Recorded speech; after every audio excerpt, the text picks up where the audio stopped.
রাজপথে শান্তিপূর্ণভাবে আন্দোলন করে যাচ্ছে। তাদের এই যৌক্তিক দাবি অনতি বিলম্বে মেনে নিতে হবে।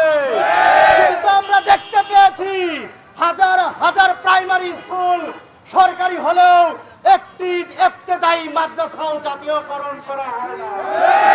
উল্টো আমার ইবতেদায়ী মাদ্রাসার শিক্ষকরা যখন তাদের যৌক্তিক দাবি নিয়ে রাজপথে এসেছে, তখন এই সরকার আমার ইবতেদায়ী মাদ্রাসার শিক্ষকদের উপরে পুলিশ দিয়ে লাঠিচার্জ করিয়েছে। স্বরাষ্ট্র উপদেষ্টাকে বলে দিতে চাই, যখন গণহত্যাকারী আওয়ামী লীগ ছাত্রলীগের সন্ত্রাসীরা বাইরে ঘুরে বেড়ায়, ঝটিকা মিছিল দেয়, তখন আপনাদের এই পুলিশ কোথায় যায়?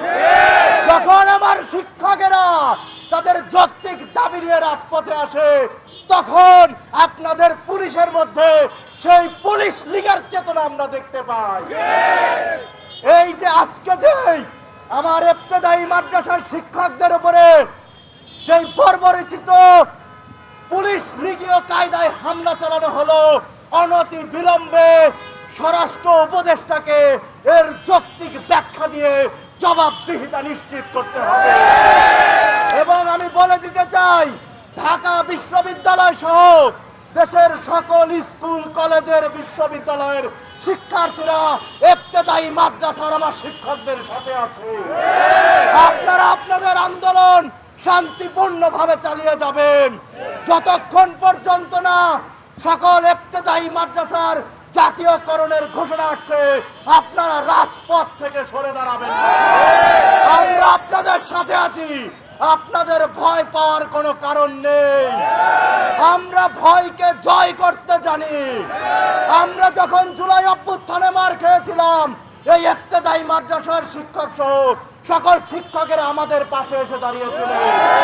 আমরাও শিক্ষকদের পাশে আছি।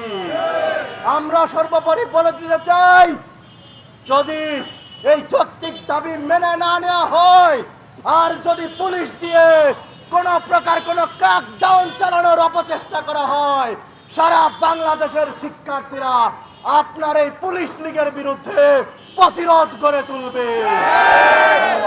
সারা দেশে 65,000-এর মতো সরকারি স্কুল কলেজ থাকা সত্ত্বেও একটিও সরকারি ইবতেদায়ী মাদ্রাসা নাই, যেটা আমাদের জাতি হিসেবে অত্যন্ত লজ্জার। আমরা এই এনটিএম গভর্নমেন্টকে বলে দিবার চাই, যদি পুলিশ বাহিনী দ্বারা আর কোন ধরনের আমার ভাইদের আমার শিক্ষকের উপর হামলা চালানো হয়, তাহলে কিন্তু আমরা বসে থাকবো না। আমাদের শিক্ষক যারা আমাদের জুলাই চলাকালীন যারা আমাদের পাশে ছিল, যারা মানব ঢাল হয়ে আমাদেরকে রক্ষা করেছে, সেই শিক্ষকের উপর কারা আজকে গুলি চালিয়েছে, কারা আজকে লাঠিচার্জ করেছে, কারা আজকে জলকামান দিয়ে হামলা করেছে।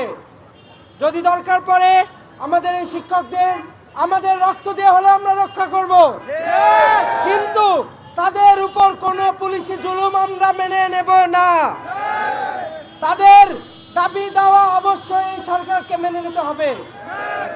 আজকে আমাদের শিক্ষকরা সম্পূর্ণ একটি যৌক্তিক দাবিতে সহভাগে এসেছিলেন, কিন্তু খুনি হাসিনার প্রেতাত্মা পুলিশ বাহিনী আজকে আমাদের শিক্ষকদের উপর হামলা করেছে। আমরা ছাত্র সমাজ, আমরা বাংলাদেশের ছাত্র সমাজে হামলার তীব্র নিন্দা এবং প্রতিবাদ জানাই।